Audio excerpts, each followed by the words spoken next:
Good evening, dear guests. Good evening, dear friends. We are very, very happy to see all of us, all of you with us today at Apéro Géopolitique discussion platform.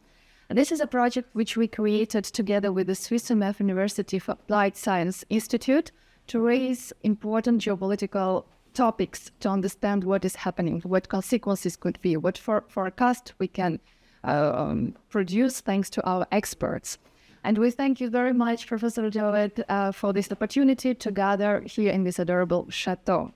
I will briefly introduce our experts and myself. My name is Kati Kojouari. I have been working in journalism for 20 years and book author. One of them is Building Peace, Moldova, Switzerland.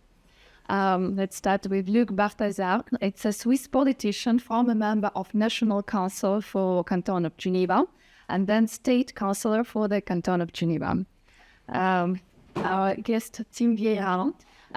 He's a founder, CEO of Ray Generation Academy. At the same time, he's a big businessman who is investing in all sorts of business, energy, IT, agriculture, and many, many other spheres.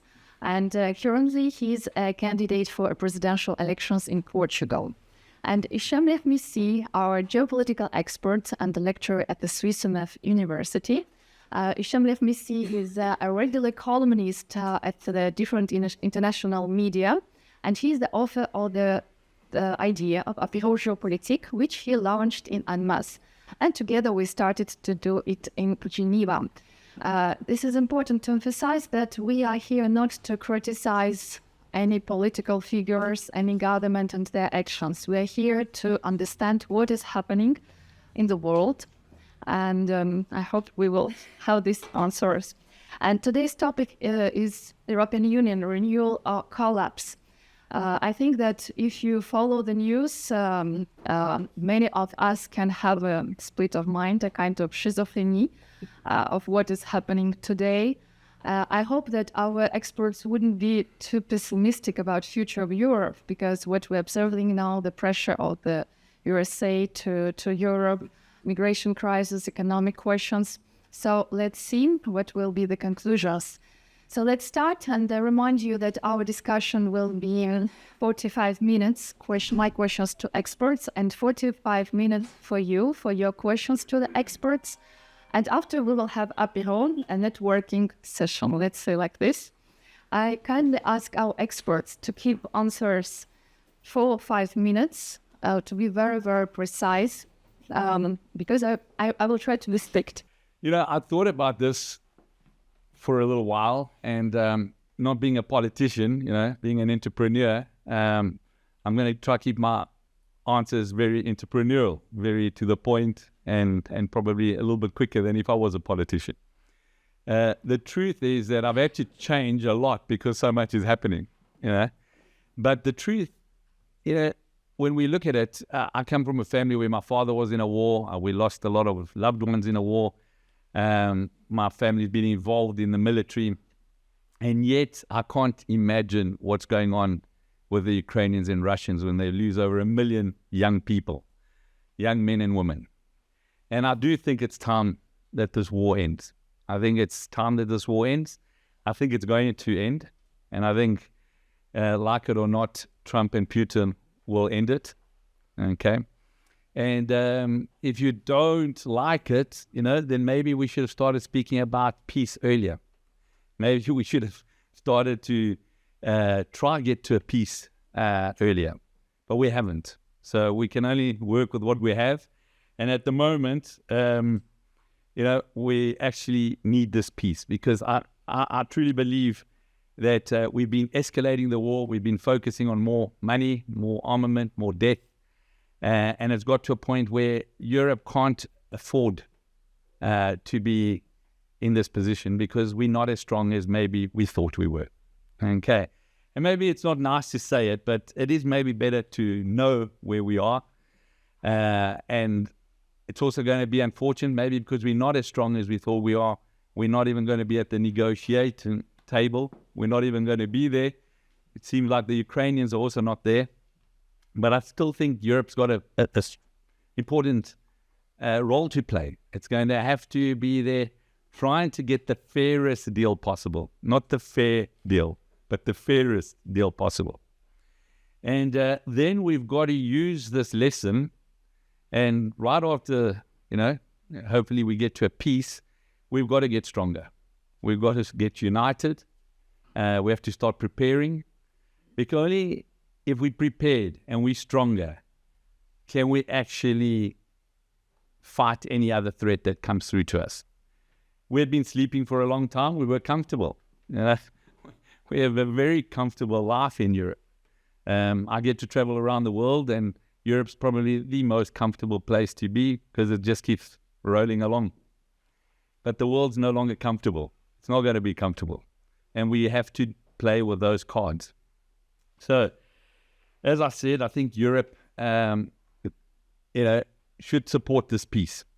Every single day that it's going on, we're losing more lives. We're putting in money that we maybe can't afford. And at the same time, we're not getting stronger. We're actually getting weaker. So that's the way I see it. The sooner we come to terms with it, I think the sooner we can start planning for the next steps. And this time we're going to have to be brave. We're not going to be able to live on fear. We're not going to be able to be relying on others, because we've seen that that's not working, And when I visit the US often, they've got their own problems, and I can understand why they're also not looking at resolving other problems. The president has changed, like it or not. You're going to have to deal with him for the next few years. And I think it's in our hands now. It really, really is in our hands, but we're going to have to act. We're going to have to act fast and bravely, is what I believe. Thank you, Tim. Hichem, the question to you: what do you think? Should European Union still rely to the NATO defense, or it's time to create its own defense system? And how do you perceive the attempts of United Kingdom and France to propose some guarantees for Ukraine? Alors ici, on a, trois questions en un, en ce sens où la question, c'est de savoir en gros ce que l'OTAN, comment l'OTAN devrait être remplacée à l'échelle européenne pour assurer la sécurité, la défense européenne plus globalement. Là, j'ai envie de dire que c'est un peu une question qui ressemble à une espèce de serpent de mer, en ce sens où ce débat, il existe depuis l'après-Seconde Guerre mondiale.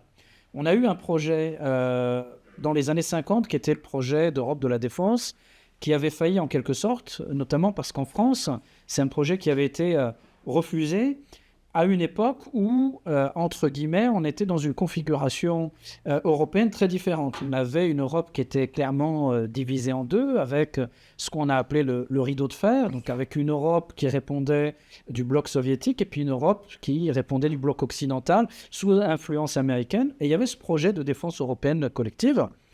Et aujourd'hui, on est dans une configuration, en réalité, qui n'a rien à voir. C'est-à-dire qu'on est dans un positionnement où l'Europe, aujourd'hui, est totalement caporalisée d'un point de vue financier, d'un point de vue, de présence militaire, à travers l'existence de quelques 37 bases américaines sur l'ensemble de l'Europe, et en fait une Europe qui n'a pas de maîtrise stratégique sur la question militaire et sur les questions de défense. Et on se trouve dans une situation un petit peu ambiguë, dans le sens où on a des pays européens qui ont développé une espèce d'autonomie stratégique et militaire. On peut prendre l'exemple de la France, qui a produit tous les systèmes d'armes possibles et imaginables, même si c'est dans des configurations qui peuvent être relativement restreintes dans certains domaines.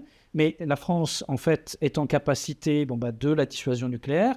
Elle a un siège au Conseil de sécurité, elle produit aussi bien des avions de combat, des navires, même des porte-avions, des chars, ce qui n'est pas le cas en fait des autres États européens qui sont plutôt dans une logique de dépendance vis-à-vis des États-Unis. Donc on veut créer en fait un système de défense collective européen qui répondrait d'une autonomie stratégique par rapport aux États-Unis, mais avec des pays qui sont dans des situations qui sont en fait très différentes. Et au-delà de ça, on a des positionnements stratégiques qui ne sont pas les mêmes. C'est-à-dire qu'aujourd'hui, on peut parler de Macron qui a une vision très atlantiste ou euro-atlantiste et qui chercherait maintenant plutôt l'idée d'une Europe stratégiquement indépendante, autonome vis-à-vis des États-Unis.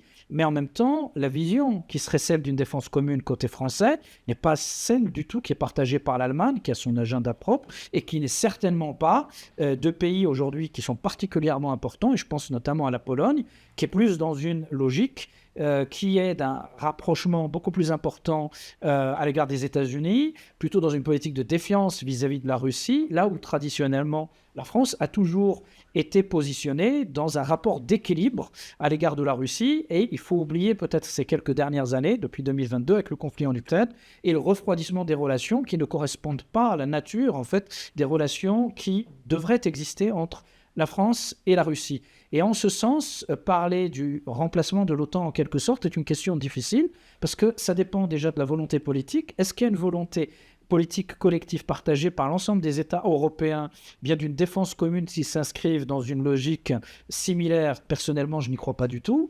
Il y a des intérêts qui sont totalement antinomiques. On peut prendre le cas de l'industrie militaire française, qui est une industrie très performante, même si elle n'est pas en termes de production à hauteur de l'industrie militaire américaine ou de l'industrie militaire russe ou chinoise, mais qui, si elle veut continuer à survivre et à exister, doit pouvoir soit être en capacité de vendre à l'ensemble des États européens qui n'achètent pas du tout d'armement français, préfèrent acheter américain, et donc là on est dans une logique contradictoire, et on voit que les intérêts de la France ne seront pas ceux des autres États européens. Et si on prend le cas de pays comme l'Allemagne, qui a un agenda qui est propre, qui ne se projette pas comme la France se projette au niveau militaire, et qui ne conçoit pas l'avenir des relations à la fois avec l'Est et au sein de l'Europe de la même façon, et pays d'Europe centrale, on est ici dans un cadre qui est un peu contradictoire. Alors pour parler de l'OTAN, il me paraît aussi important de replacer et de redonner quelques éléments et quelques chiffres pour comprendre un petit peu les éléments du débat actuel. Parce qu'aujourd'hui, côté américain, on a un discours qui est celui de Donald Trump, qui semble avoir surpris les Européens, alors que Donald Trump dit ça depuis au moins un an, et on peut s'interroger sur la qualité de l'encadrement stratégique européen qui, à mon avis, doit nous faire peur, parce que si on n'a pas des gens qui sont capables de réfléchir à un plan B, un plan C, un plan D, un plan E, voire même un plan Z, alors c'est que la situation est quand même assez inquiétante et assez grave, mais ça, c'est la conséquence de la pensée unique qui alimente un petit peu l'état du débat chez les élites européennes. Bon, c'est peut-être une autre question, mais elle est importante. Donc si on regarde le discours de Trump, c'est l'idée de dire que les États-Unis souhaitent, entre guillemets, demander à l'Europe une participation beaucoup plus importante. Et côté européen, on s'en offusque avec un étonnement, alors que la réalité des chiffres, elle nous dit quand même que la position américaine, elle est tout à fait compréhensible. Pourquoi ? Parce que si on prend ce qui est dépensé annuellement au niveau de l'OTAN, on est à un budget qui touche aux environs de 5 milliards de dollars par an. Vous allez me dire, c'est modeste. Ok, mais 70% de ces dépenses sont assurées par les États-Unis. Ça, c'est la première chose. La deuxième chose, c'est que le coût approximatif de l'entretien des bases américaines et la présence des quelques 90 000 soldats américains sur l'ensemble de l'Europe coûterait pour les États-Unis entre 25 et 30 milliards de dollars. Bon, vous allez me dire, pour les États-Unis, PIB estimé à 25 000 milliards, c'est pas forcément énorme. En attendant, sur 10 ans, ça fait 250 à 300 milliards, c'est-à-dire le budget d'un pays comme la France. Ce n'est pas négligeable. Et donc, du point de vue américain, il y a justement l'idée qu'il faut que l'Europe participe, et surtout dans le cadre des relations économiques entre l'Europe et les États-Unis. Ce que les États-Unis attendent, c'est que si les États-Unis participent de l'effort de défense collectif en faveur de l'Europe, ils attendent que, dans le cadre des relations commerciales entre les États-Unis et les Européens, il y ait une relation qui soit une relation moins asymétrique, en ce sens où le déficit commercial américain à l'égard de l'Europe se chiffre en centaines de milliards de dollars. Donc ce n'est pas quelque chose qui est négligeable, et il est important de replacer ces éléments dans le cadre du débat. Et donc, pour terminer sur la question du rôle que pourrait jouer l'Angleterre, le Royaume-Uni et la France, notamment sur la question du conflit en Ukraine, avec la question de se poser comme des espèces de garants de la paix à travers l'envoi de troupes britanniques et françaises, pour moi, c'est de l'agitation politique qui n'a pas beaucoup de sens, puisque les Français et les Anglais ont essayé de négocier avec les Américains, les États-Unis, l'envoi de troupes donc françaises et britanniques, à la condition que les États-Unis assurent la protection aérienne de ces troupes, ce qui est complètement ridicule et qui démontre une chose, c'est que Français et Britanniques sont en incapacité de proposer une quelconque réponse face à la puissance militaire russe en dehors du parapluie américain, et donc on est exactement dans le cas inverse de ce qui est recherché, c'est-à-dire que l'autonomie stratégique européenne n'existe pas. Pour ma part, je pense qu'elle n'existera pas, et que plus globalement, ce qu'il faut regarder et comprendre,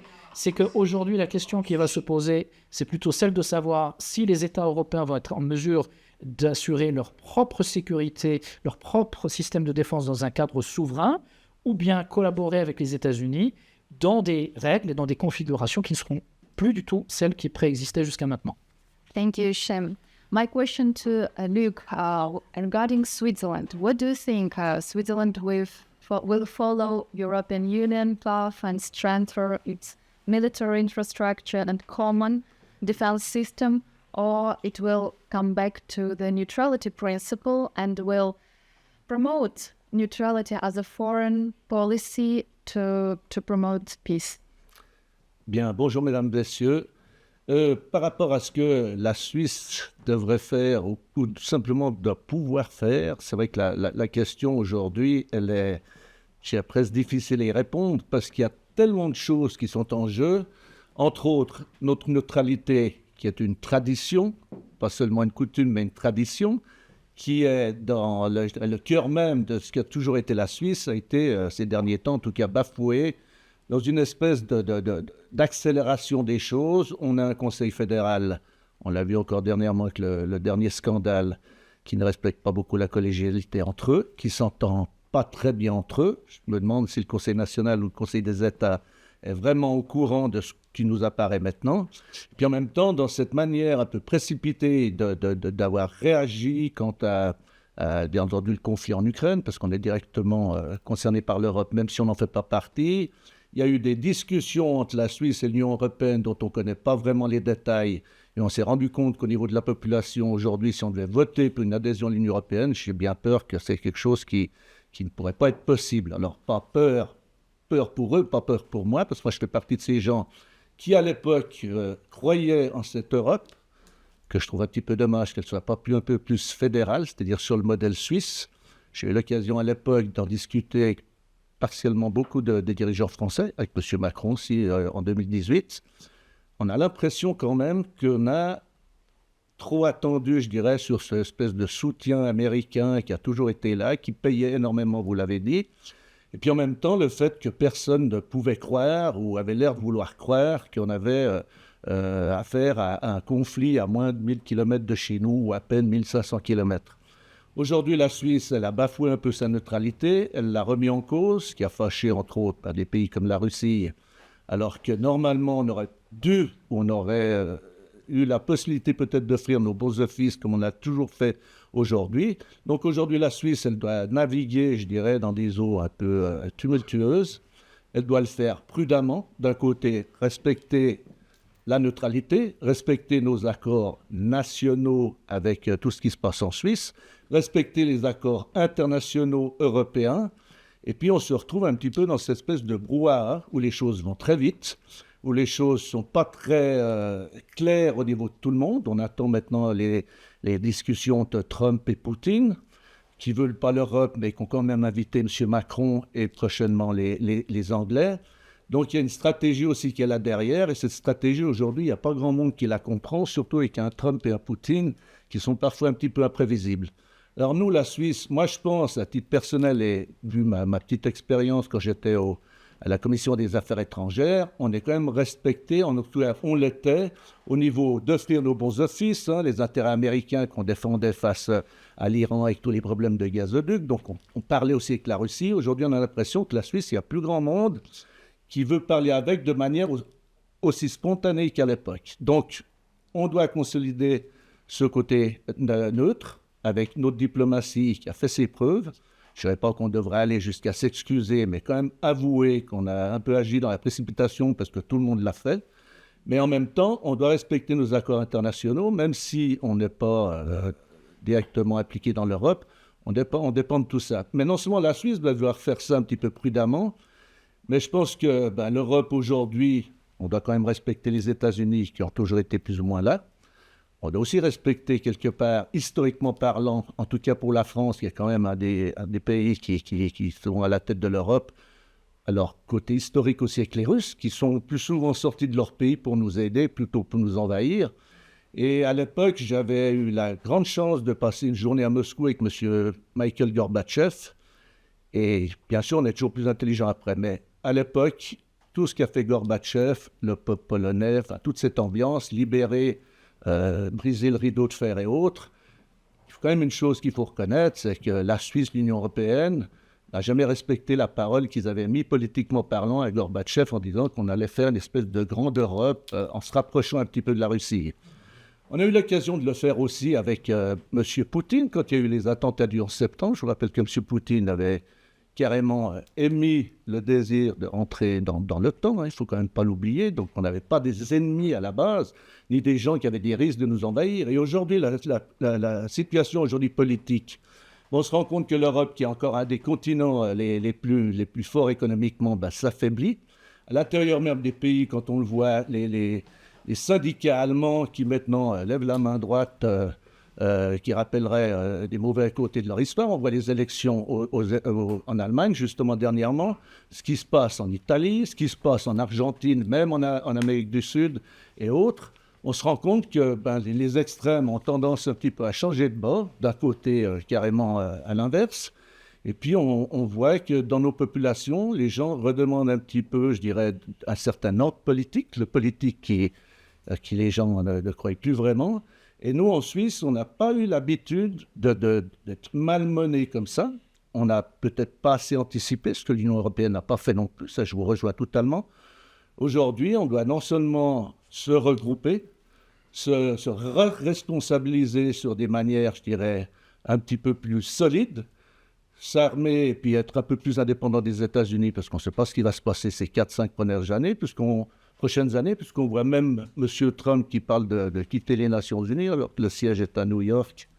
Peut-être qu'ils viendraient tous à Genève, mais vous savez aussi qu'on a nos problèmes avec toute la communauté internationale et les Nations Unies aussi à Genève, qui manquent de fonds. Et puis si les États-Unis retirent leurs fonds à eux, ça va être un chamboulement, je dirais, non seulement cantonal, national et international.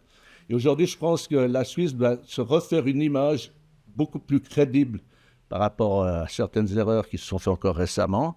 Et c'est ça qui, d'après moi, va être très, très difficile parce qu'on a l'impression d'avoir trahi certains pays, trahi ce qui était le fondement de notre pays. Et ça, je pense que ça va être très difficile de réparer ça. Mais de nouveau, dans le tumulte, il peut réémerger des solutions qui font que ces gens-là, ils vont avoir besoin de traits d'union.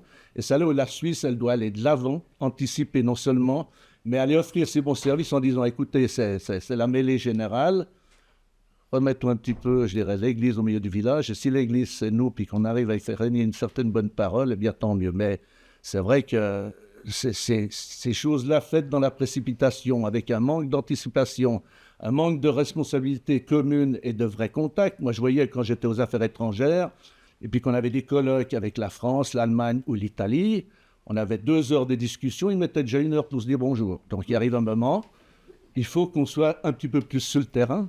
Et puis, même si on a des personnalités qui émergent au niveau international, c'est pas les Poutine et Trump et compagnie, c'est pas les Kennedy, Khrouchtchev et toute l'époque, parce qu'aujourd'hui, ce que se plaignent les Russes, ce qu'ils ont peut-être pris aussi pour excuse pour entrer en Ukraine, à l'époque, quand les Russes avaient posé leurs missiles à Cuba avec toute l'histoire de la baie des Cochons et tout, c'était un tollé international. Alors, sans comparer les 2 époques, mais quand même, il n'y a rien de nouveau sous le soleil, on a quand même une certaine pression. Alors, on dit à l'Ukraine, rentrez dans l'OTAN, si vous arrive quelque chose, en gros, on est aux portes de la Russie. Et ça a beaucoup vexé et fait peur à certains Russes. J'ai voyagé encore dernièrement, l'année passée, dans toute l'Asie. On rencontre énormément de Russes, pas forcément des oligarques ou des gens fortunés, mais des gens qui ont pris des petits business en Asie du Sud-Est, ce sont le Vietnam, le Thaïlande, le Laos et le Cambodge, pour éviter que leurs enfants doivent aller à la guerre. C'était octobre 2023. Mais si vous attaquez Poutine envers ces gens-là, vous vous rendez compte que justement, Poutine est vraiment la personne qui respecte malgré tout. Et on ne peut pas attaquer Poutine envers un Russe. Mais en même temps, on sent la haine des Français, la haine des Allemands. Quand on discute avec ces gens-là, j'ai rencontré 2 fois des consuls de France, un au Vietnam, un au Thaïlande. J'ai parlé dernièrement aussi avec le chef de nos armées qui a donné sa démission. On sent que tous ces gens qui ont travaillé à un certain niveau, j'ai encore une connaissance qui a eu travaillé même dans la CIA, on est au rouge, mais au rouge vif. Donc il suffit peut-être que Trump et Poutine calment le jeu en trouvant un accord, mais ça veut dire que tout ce qui est envahi en Ukraine appartiendra aux Russes. Est-ce que l'Union européenne, les Allemands, les Anglais et les Français, qui s'entendent pas si bien que ça, qui ne sont pas toujours sur la même longueur d'onde, arrivent à trouver des solutions? On est vraiment dans une espèce de remue-ménage qui, moi, même si je n'ai pas connu cette époque, mais j'en ai beaucoup parlé à l'époque avec mon grand-père qui était au niveau des frontières, on a l'impression que l'histoire se répète un peu avec des ingrédients différents, parce qu'on ne peut pas comparer la crise des années 30 avec ce qui nous arrive. Mais aujourd'hui, eh bien, je dirais que c'est la Suisse qui, quelque part, doit se sortir du lot avec un staff bien compétent pour qu'on remette un petit peu la balle au centre et puis qu'on se concerte un petit peu plus sans faire monter toutes ces haines, je dirais, dans nos populations, parce qu'on se rend compte que, ben oui, il y a du chômage, il y a la crise économique, il y a l'immigration, il y a tout. Puis on a l'impression que nos populations sont plus, je dirais, à l'écoute de leurs dirigeants. Et puis ces dirigeants-là n'arrivent pas à se mettre non plus à l'écoute des uns des autres.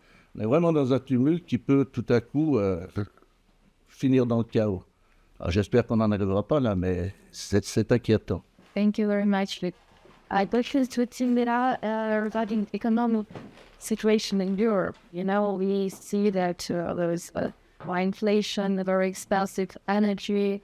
Now the pressure from the United States with the trade policy of Trump administration. So do you think the European Union is well equipped to handle these economic challenges? So what's your vision of economic trends for the European Union? Good. Yeah, so again, honestly, you know, we're not going to be able to be fighting on 2 fronts. You know, we can't fight a war and fight economic difficulties. And at this moment, you know, we at that risk that if there isn't the peace, we're going to escalate. And at the same time, we're going to have a tougher economic relationship with one of our biggest trading partners. So for Europe, it's really got to a time where we're going to have to act for ourselves. We're going to have to, you know, decide that, okay, if we can't fight 2 wars, we might as well, you know, take the one war that we can't get away from and really affects the lives of all our citizens all the time. And this economic war is also going to be a very tough war. But it is a war that we will have more allies than we do in, let's say, the physical war. Because what's happening with the US, it's happening to the whole world. So, you know, the tariffs are coming along to the whole world, from Africa to Asia to all over. And I think there Europe could be a uniter and could be gaining from this. But again, Europe needs to become a lot more agile. It needs to become a lot younger in thought. It needs to start regulating a lot less, legislating a lot less. It needs less bureaucracy. Because if we don't do that, we'll keep losing the motors of our future, which are these young entrepreneurs, are these people that have always produced in this continent. So we need to urgently become a lot more agile, and we need a plan and a vision, and we lack a vision and a plan. We got the Draghi report. I don't know how that's coming along, but maybe it's been put away in a drawer. Because change for Europe seems so difficult, so difficult. But the only way it's going to work is if there is change. So for our own future, for our own risk, I think the biggest war is really going to be this economic one, you know, because we saw the US, I've been going to the US for a long time, and I saw how expensive it got. And by becoming expensive, you lose elections. By having expensive energy, by creating anxiety in the population. You get leaders that maybe wouldn't have been elected. So for Europe, we urgently need, a whole lot of new partnerships, but we really need to act fast. We need one agenda, not hidden agendas. We need an agenda that is for Europe, that doesn't have, all these other agendas that come with it, that actually make us less competitive, again, slower, and so on. We need countries, yes, to become, proud of themselves again, and because I think if every country gets a little bit stronger, Europe gets stronger, and that's nothing wrong by saying that. I think we immediately get scared when a country is trying to get stronger. But we need a stronger Europe, a more unified Europe, and we're only going to do that together, and especially if we've got a plan and a vision, which is what we need urgently. Yeah. Thank you very much, Tim. Question to Hichem. Recently observed the German elections, how it will influence the European Union trajectory. Will it still be economic engine, or it will become like a leader in military? So how you see the results, and how do you see the European Union will regain its influence on the global play? Alors, qui est une question primordiale, donc, qui revient aux dernières élections législatives qui se sont déroulées en Allemagne.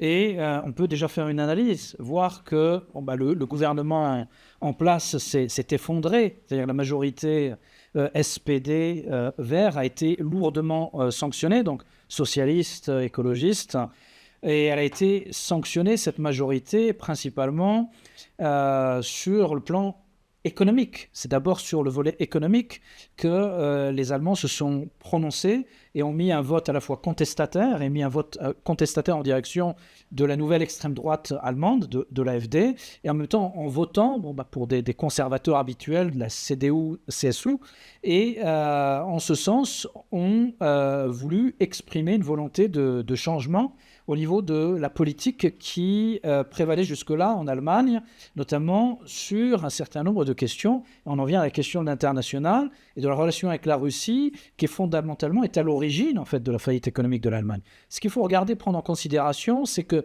l'Allemagne, c'est la première économie européenne, deuxième exportateur mondial jusque-là, avec un très fort excédent commercial en direction notamment des États-Unis, et qui avait réussi à mettre en place, tout au long des années 2000, 2010, jusqu'à il y a quelques années, une infrastructure industrielle extrêmement performante, dont la recette est assez simple, qui est appliquée aujourd'hui par l'Italie dans un autre cadre, et je vais vous l'illustrer, et ça vous permettra de comprendre pourquoi l'Italie est en train de se relever aujourd'hui. C'est que l'Allemagne avait construit une espèce de modèle où l'Allemagne assurait la compétitivité de son industrie à travers une offre industrielle qualitative au-dessus de ses concurrents, mais qui pouvait proposer des prix intéressants grâce à une espèce de deal énergétique dont l'un des fondements, c'était la relation privilégiée qui existait avec la Russie. C'est-à-dire que la Russie vendait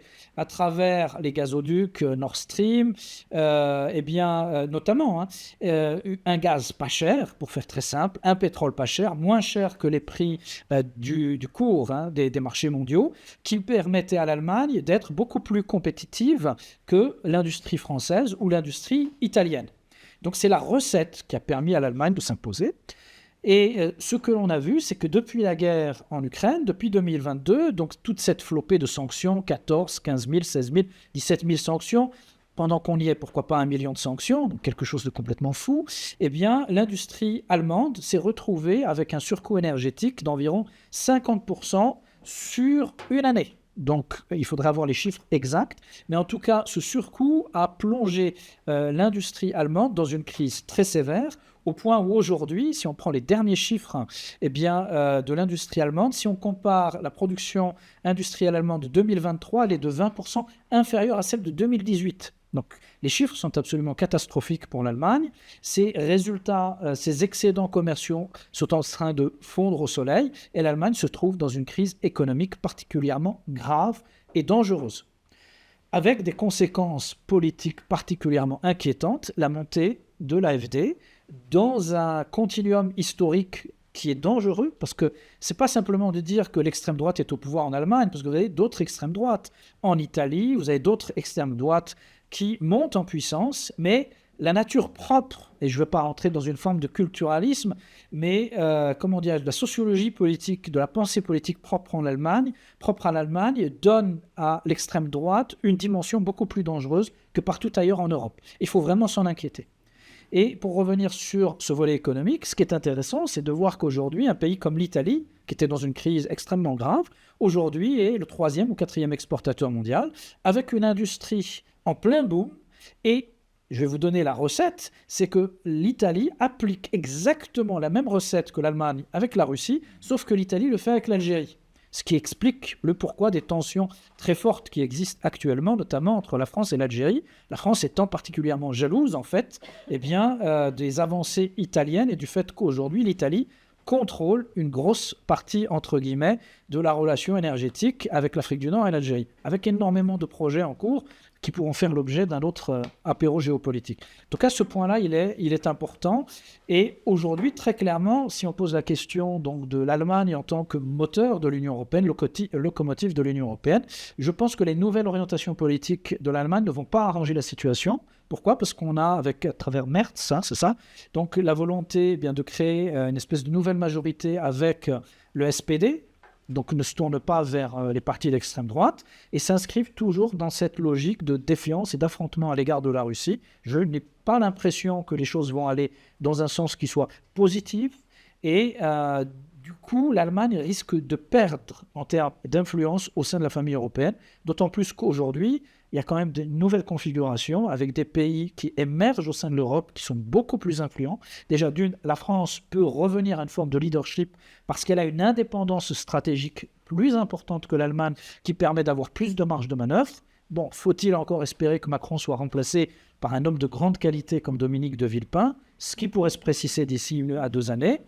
Et de l'autre côté, vous avez un pays montant, donc vous avez l'Italie aussi, et vous avez un pays montant qu'on ne considère pas à sa juste valeur, qui est la Pologne, et qui dans les 10 années, 20 années à venir, va être un pays qui va marquer un là très important dans les orientations européennes, et il va falloir surveiller ça de très près. But will European Union economic model withstand the global competition? Alors, sur le modèle économique européen, ce qu'il faut regarder, c'est que le modèle économique européen, aujourd'hui, il est en crise, dans une crise très sérieuse. Pourquoi crise très sérieuse ? Tout simplement parce que l'Europe a perdu énormément en compétitivité. C'est-à-dire que si on prend à l'échelle vraiment géoéconomique globale, on peut regarder que l'Union européenne, au début des années 2000, constituait le premier pôle économique mondial. Alors, pas politique, mais mondial. C'est-à-dire que le PIB global de l'Union européenne, début des années 2000, était supérieur à celui des États-Unis. Le revenu moyen par habitant européen s'était rapproché de celui des États-Unis, alors que celui des États-Unis était toujours très au-dessus de celui de l'Europe. Aujourd'hui, le PIB européen doit être environ 20% inférieur à celui des États-Unis. C'est-à-dire que les États-Unis ont connu une progression particulièrement forte, tandis que l'Europe est rentrée dans une forme de stagnation économique.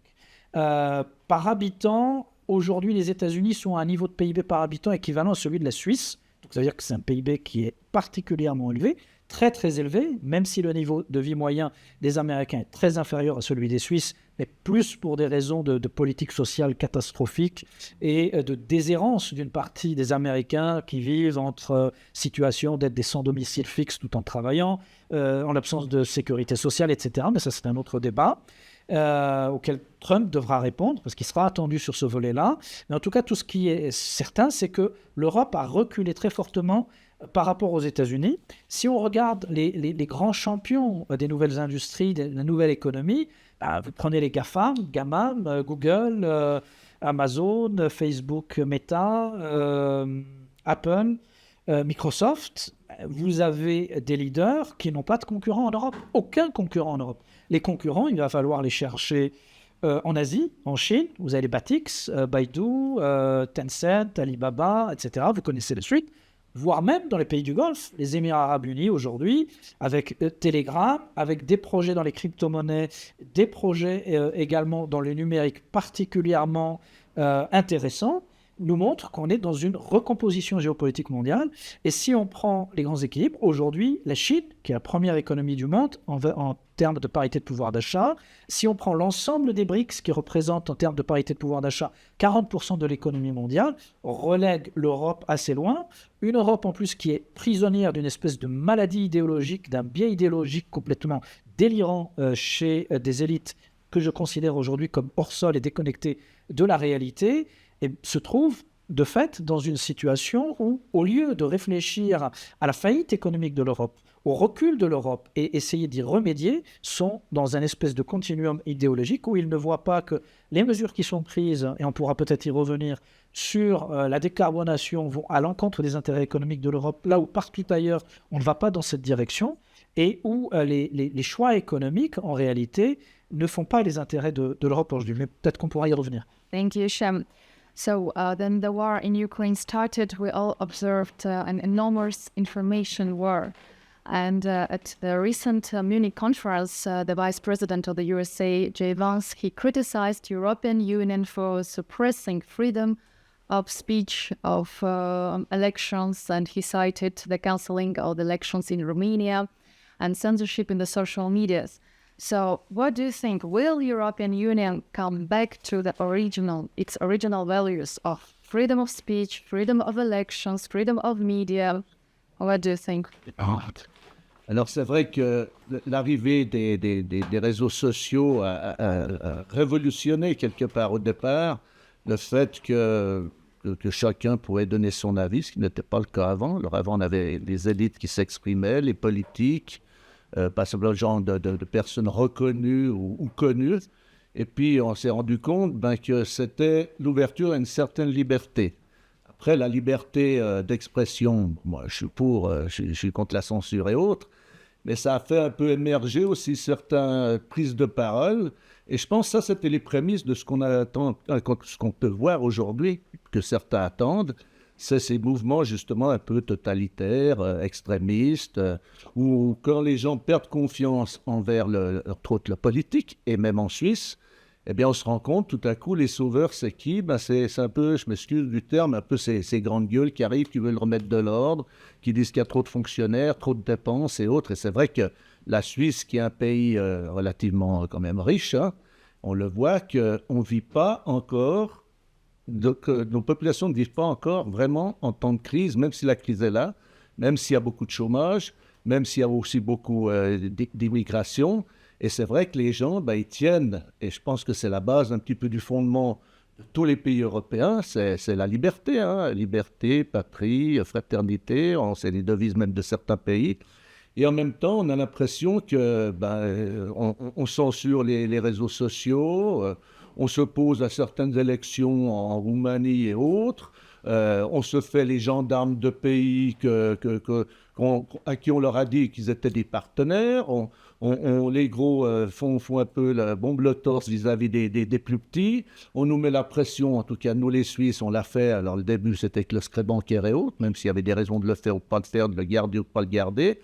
Et puis aujourd'hui, on se rend compte que nos dernières discussions avec l'Union européenne, malgré la guerre en Ukraine et tout ce qui se passe, c'est vous rentrez dans notre marché, sinon vous aurez plus ci, vous aurez plus accès à ça. Et tout d'un coup, on critique Trump qui vient faire la même chose avec l'Europe, quoi.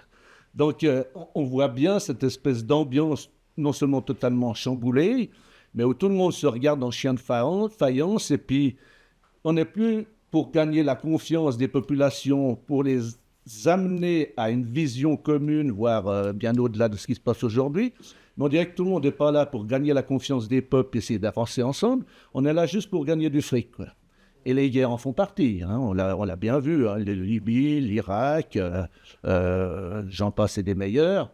On se rend compte que les États-Unis, de nouveau, on critique pas, on peut le faire, on ne peut pas le faire, mais on se rend compte que ces pays-là, en fait, ont fait une certaine fortune, ou essayer de maintenir une certaine fortune à travers tous ces conflits, hein. Ça vient de la guerre du Vietnam, je ne parle pas de l'après-guerre, parce que bien sûr, il a fallu la reconstruire, mais entre le Vietnam et puis avec l'excuse du communiste, en Libye, en disant que Kadhafi est un dictateur, aujourd'hui les portes sont ouvertes, on se demande pourquoi on a tous ces réfugiés qui arrivent sur Suisse avant qu'ils aient été contenus dans ces pays et dont l'Algérie fait partie. Moi, j'avais été voir l'ambassadeur d'Algérie il y a à peine 8 ans en arrière, parce qu'on avait des problèmes avec certaines personnes qui faisaient des délits sur Genève et en Suisse.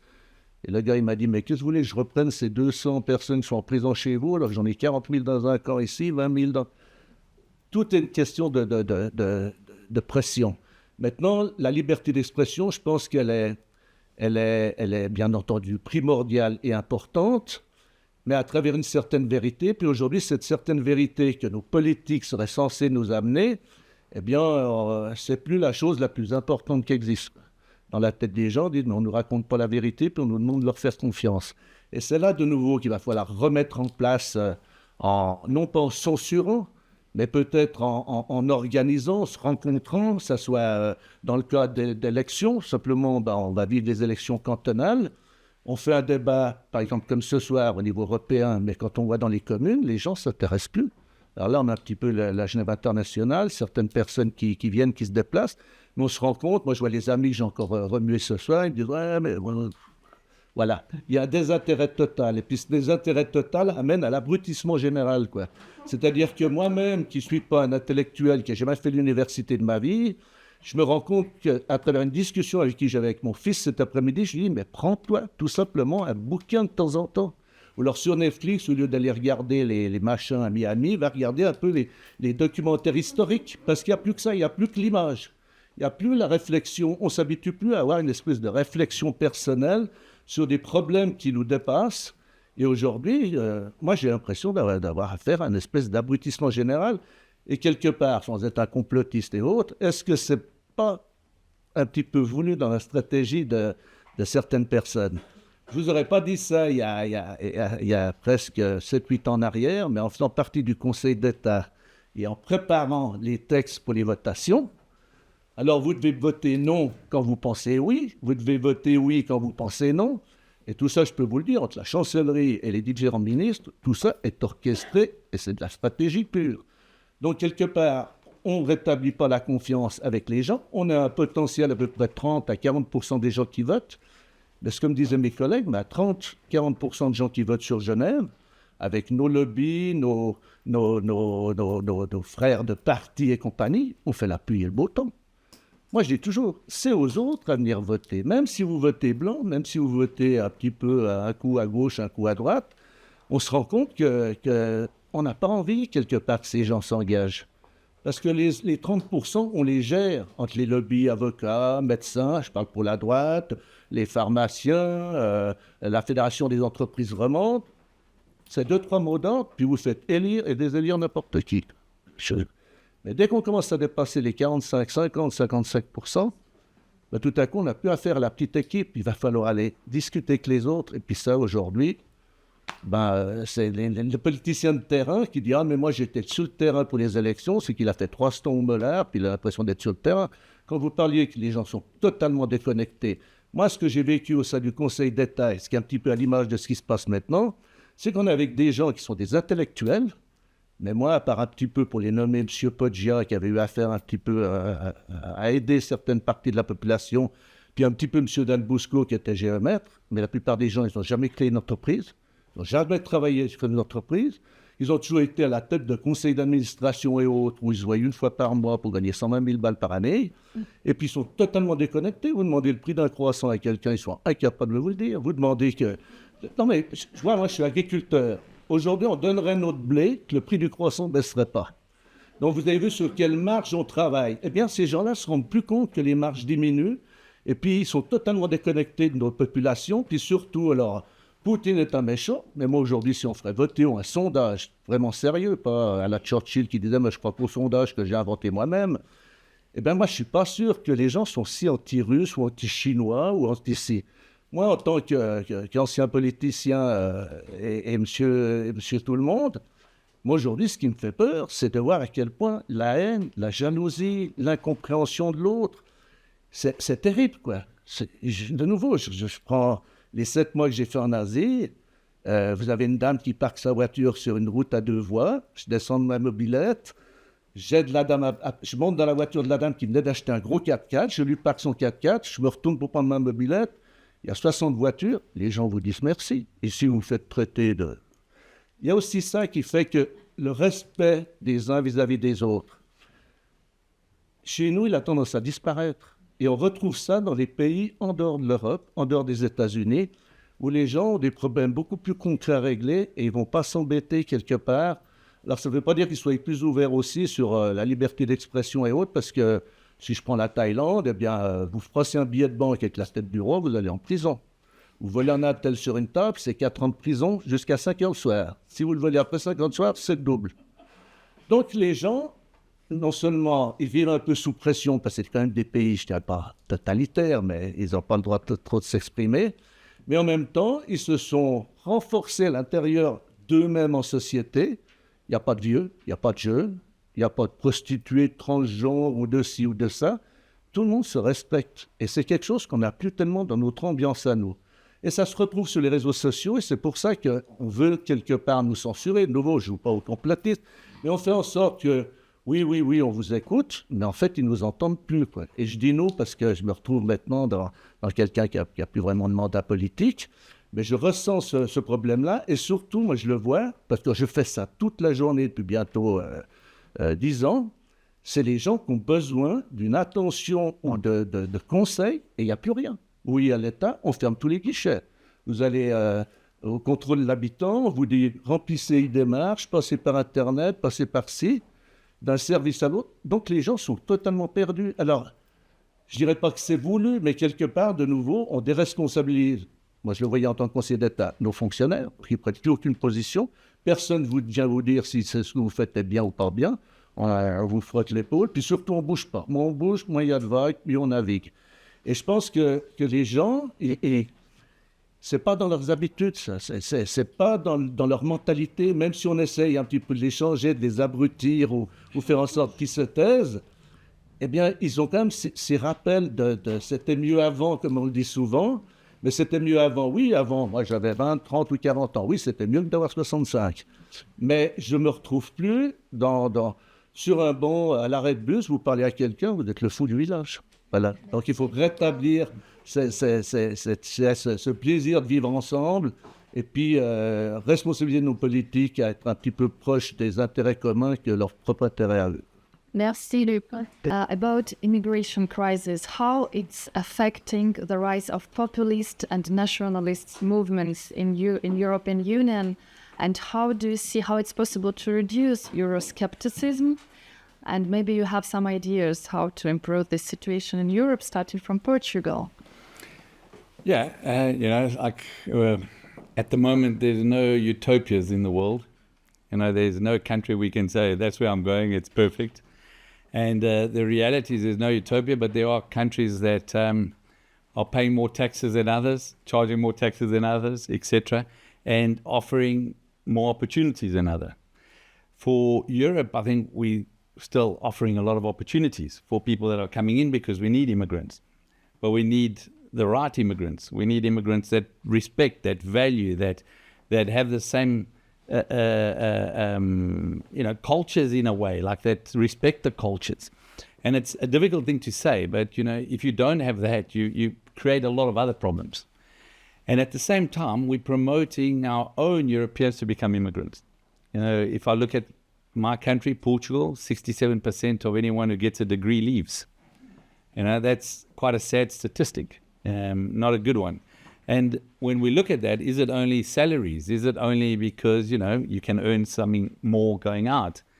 And the truth is it's not. The young people are losing interest in Europe and in Portugal and so on because they don't feel like their interests are in the forefront. For young people, they see obstacles. They don't see opportunities. And I think that's the big problem with Portugal, which is a mirror of Europe in a way. We create many more obstacles than opportunities. We create many more, we almost punish anyone who does well or is working or is producing or is growing in the economy. And we sort of value people that maybe don't, and we give them more if you actually do nothing. So I think that's a very difficult mentality to change. And in Portugal, it's a mentality we have to change. We We have to change if we want a future. If we don't change this mentality that we can work, we can produce, it's okay to be an entrepreneur, it's okay to dream. You know, our dreams are being smashed. Anytime you dream, it almost seems impossible in Europe or in Portugal.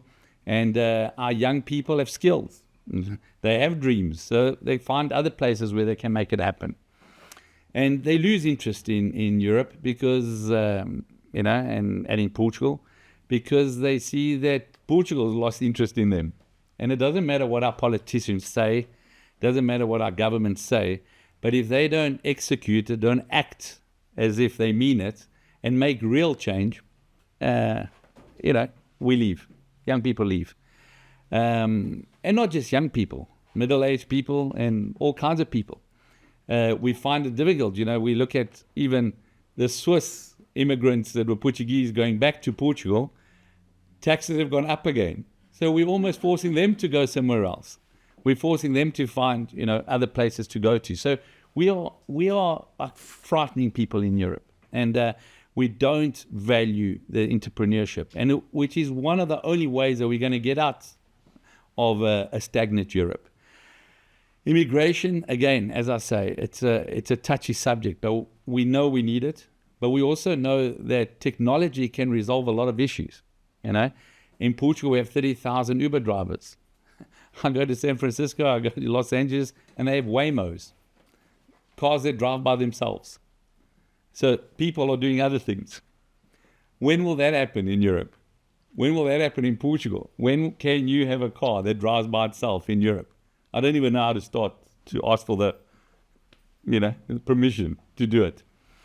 So I think, for Portugal, I really want us to change the mindset. I want us to start becoming more accountable as politicians. I want us to stop working on party politics. It's all party politics and not the interest of the people. For me as an independent, I see good people in all parties. I see people that care about the country in all parties, but then it seems to not come together. And I think that's a little bit a mirror of Europe as well.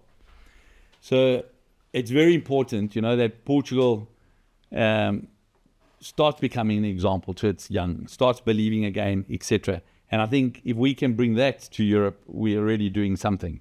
So for us, it's it's the reason I've stood up to try and do something. Because if we do nothing, we're all part of the problem. Because we're accepting it all. We're just accepting it. Every single year, it's just a little bit less and a little bit more taxes. And it's a little bit more punishment if you work. And it's a little bit more difficult to do anything. The Portuguese 500 years ago left on ships. Not ships, on caravels. And today they're leaving on planes to everywhere. And it's not, because America, the US, we've been speaking a bit about it, but it's also full of problems as well. But still, Portugal with 7 unicorns, basically 6 of them raise capital outside and are based outside. So it's very sad, and not in Europe. So that's where we want to start going from. Thank you, Tim.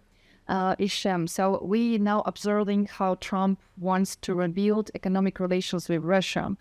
What do you think the European Union, it will still see the threat from Russia, or maybe it will renew relations with its neighbor, big neighbor?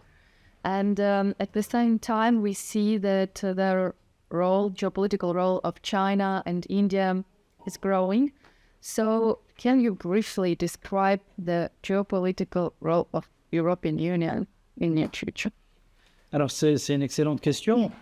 Justement, de s'interroger au vu de la séquence absolument inédite auquel on a assisté. Et là, en l'occurrence, je pense que beaucoup ont été surpris de la façon dont les choses se sont faites, c'est-à-dire ce rapprochement spectaculaire entre la Russie et les États-Unis, un rapprochement qui était potentiellement attendu, mais pas dans l'ampleur de cette vague. C'est-à-dire qu'on attendait, Trump n'a cessé de dire qu'il voulait régler le problème ukrainien et il espérait à terme recréer une relation de proximité avec la Russie pour pouvoir se concentrer sur, entre guillemets, le concurrent numéro 1 pour les États-Unis, que sont la Chine. Chine qui aujourd'hui sont la première puissance économique mondiale en termes de PIB réel, PIB en parité de pouvoir d'achat, et puis surtout qui est la seule puissance à même de concurrencer les États-Unis dans le domaine des industries, des nouvelles technologies, et on l'a vu récemment avec la question de l'intelligence artificielle, et on risque de se réveiller très difficilement dans quelques jours lorsqu'on apprendra l'ampleur du développement de la Chine dans les domaines notamment de la fusion nucléaire. Surveiller un petit peu ce qui s'échange actuellement sur les réseaux sociaux et ce qui va apparaître dans les médias, c'est quelque chose d'assez gros. Mais outre cet élément, ce rapprochement entre la Russie et les États-Unis qui déjà se traduit apparemment par une reprise du commerce de matières premières, notamment avec d'énormes commandes pour l'approvisionnement des États-Unis par la Russie en aluminium, mais aussi sur ce qu'on appelle les terres rares, les matériaux stratégiques, est en train aussi de s'inscrire dans une logique où les États-Unis escomptent investir des centaines de milliards de dollars en Russie. Donc un scénario auquel personne ne s'attendait et qui pousse l'Europe dans une situation de déploiement difficile, voire de relégation. Et en ce sens, ce qu'il faut remarquer, ce qu'il faut dire sur l'Europe, c'est que l'Europe, elle a clairement raté le tournant de la multipolarité. C'est-à-dire qu'on est dans une séquence géoéconomique aujourd'hui où les cartes sont rebattues. Le centre de gravité géopolitique du monde est clairement en Asie. Les choses se jouent maintenant de plus en plus dans l'espace Pacifique et en Asie. Les États-Unis, qui sont un continent par eux-mêmes et qui ont tous les éléments de puissance qui leur permettent encore de durer dans cette place de premier plan pour encore 50 ans, facilement, avec une population relativement modeste, 350 millions d'habitants, dans un territoire de la taille d'un continent qui dispose de toutes les ressources possibles et imaginables, qui sont devenus le premier producteur mondial de pétrole et de gaz, non conventionnel peut-être, qui dispose en plus d'une capacité d'attraction, une puissance culturelle inégalable, inconcurrençable peut-être pour encore 10 ans, 20 ans, ne sont pas dans la situation de l'Europe. La situation de l'Europe est dans un cadre déjà de faillite politique. C'est-à-dire que le cadre de l'Union européenne s'inscrit dans une logique où la gouvernance européenne est délégitimée. Nous avons aujourd'hui des dirigeants, on peut parler de Von der Leyen, qui n'ont pas la légitimité politique. On n'a pas de cadre fédéral démocratique. Il y a un fédéralisme, et c'est un fédéralisme semi-dictatorial, semi-technocratique. On a des élections qui ne sont pas des élections directes, des gens qui prennent des décisions à tout niveau, qui ne sont pas validées par la population. Déjà, on a une crise à ce niveau-là. Ensuite, on a des États qui appartiennent à une même collectivité européenne, mais qui ont des intérêts stratégiques totalement contradictoires. Je parlais tout à l'heure de la France. Le meilleur exemple, pour prendre le modèle de l'industrie militaire française. Le modèle de l'industrie militaire française, il parle par lui-même. La France exporte des Rafales à l'Indonésie, à l'Égypte, les Émirats arabes unis, le Koweït, le Qatar, essaie d'en vendre au Brésil, à l'Uruguay, on vend à l'Inde, est en train de discuter avec la Malaisie. En Europe, le seul pays aujourd'hui qui espère acheter des Rafales, alors bon, il y a le cas de la Croatie, mais je ne vais pas le citer parce que ça va casser mon raisonnement, c'est la Serbie. La Serbie en Europe, c'est un État qui est pro-russe. C'est un État ennemi, entre guillemets, dans la représentation qu'on se fait au sein de l'Europe. Et ce qui est intéressant, c'est de voir qu'un pays comme la Roumanie, qui est rentré récemment dans l'Union européenne, qui a bénéficié d'un appui français à l'époque de Jacques Chirac, eh bien, n'a pas remercié la France et va acheter des F-35. La Suisse a acheté des F-35 qui ne semblent pas très bien fonctionner et qui ne correspondent absolument pas aux besoins du territoire suisse, pour la petite information. Et la France vend à des pays qui sont tous des pays du Sud global. Et l'Arabie Saoudite, on ne sait pas si elle va acheter une centaine de Rafales ou pas, mais les négociations étaient en cours. C'est un contrat absolument énorme. Avec l'arrivée de Trump, ça va peut-être remis en question. Mais c'est l'idée de dire que la politique atlantiste de la France est un non-sens absolu, voire relève même peut-être d'une forme de folie. La France doit renouer avec la politique qui était la politique gaulliste. ouverture sur le monde, ouverture sur le sud global, s'appuyer sur les diasporas. Donc, les intérêts économiques de la France ne sont pas ceux, par exemple, de la Pologne, qui, au contraire, a besoin de s'appuyer sur une proximité avec les États-Unis pour se défendre dans sa conception des choses d'une Russie impériale, entre guillemets. Je parle de la façon de voir chez la pensée stratégique polonaise, que je ne partage absolument pas, parce que pour moi, c'est une fausse idée. Ce sont surtout des Ukrainiens qui ont massacré des Polonais dans l'histoire, et certainement pas des Russes. Et ce sont des Polonais qui ont mis à sac Moscou. Ce ne sont pas des Russes qui ont mis à sac Moscou. Mais ça, c'est un autre débat, c'est une autre question. C'est la perception de l'histoire. Mais toujours est-il que, si on doit revenir au fait, il ne peut pas y avoir d'unité stratégique européenne. D'une. Et de deux, aujourd'hui, l'Europe est en position difficile, parce que l'Europe n'est pas productrice de matières premières, n'est pas productrice d'énergie. Ses ressources énergétiques sont très limitées. La Norvège, la mer du Nord, ça s'arrête là. Or, le cœur de l'économie aujourd'hui, c'est l'énergie. Et là où on est confronté à un gros problème, c'est que si hier, on avait des producteurs d'énergie, qui étaient surtout ceux du Sud global, d'autres territoires, qui vendaient au Nord, qui transformaient. Aujourd'hui, le Sud transforme. La Malaisie produit plus en matière, vous savez, de composants électroniques que la France, qui n'en produit quasiment plus. La Chine, c'est l'atelier du monde. L'Inde va devenir le deuxième atelier du monde. Et l'Inde, par exemple, si on prend l'exemple de l'Inde, il dispose de tout. La recherche et développement en Inde est à un niveau absolument stupéfiant. Prenez un pays comme l'Iran, l'axe du mal, je fais de l'ironie. L'Iran a un niveau de puissance technologique dont on n'a pas encore compris l'ampleur. Bon, les Israéliens l'ont compris il y a quelques mois, mais c'est une réalité qui est bien au-delà de ce que l'on imagine ou de ce que l'on analyse aujourd'hui en Europe. Et l'Europe se trouve dans une situation exsangue. Et ce qui est inquiétant pour l'Europe, c'est que les élites européennes continuent à tenir un discours qui est celui de la période coloniale, la supériorité fondamentale de l'homme blanc vis-à-vis du reste du monde.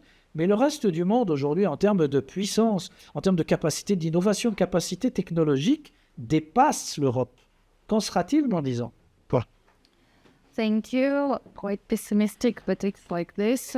We are perfect in time, 45 minutes. Now your turn. Please, if you have questions, you are very welcome. My question is as follows. In ancient times, in Greek mythology, Europe was a beautiful lady that was stolen by Zeus. But in the 20th century, it became a very bad-tempered lady that produced two bloodiest world conflicts, two world wars. And the European Union was a solution how to divide and unite France and Germany to prevent future armed conflicts. My question is, do you think that President Donald Trump is sincere in letting Europe to drift away from United States and letting Europe become strong military power? Thank you. Who wants to answer? Tim, vas-y. Yeah, well, I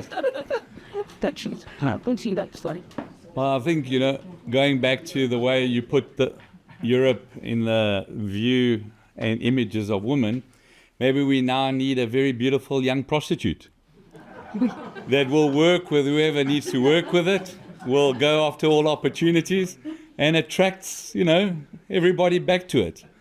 And I think maybe that's what we have to start thinking. We do have a beautiful lifestyle. We do have so many good things. Okay.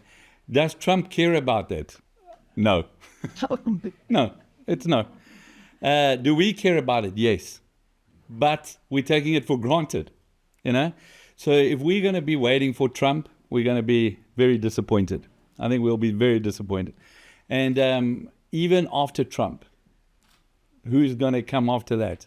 If we're always going to be waiting, who's going to come after that? When is it going to be perfect for us again? Never be perfect again. Even everything we're saying today, about tomorrow, they could be saying something else, and all of a sudden everything is upside down again. So we have to take control again. So we need, to become attractive again. We need to, attract talent back to this country, this continent, and we cannot be in other people's hands. Is it, Trump he's been honest. He's been the most honest. Even though he's a big liar, he's been honest. The USA first, America first. We don't want to listen. We don't want to believe. We knew he was coming in a way, and yet we did nothing about peace in Ukraine. So we waited for him to sort it out. We haven't become prepared for what was coming. And that's a lack of our leadership. And because of that, we're all now we're all in the hands of someone that can keep lying, except we know what he wants, which is America first, And I'm not the one saying it's Europe first now and all that, I think the world can be beneficial for everybody. I think we've seen it. There was many years of peace. There was a lot that was done, and we learned a lot. But we've also got a generation that's forgot it all.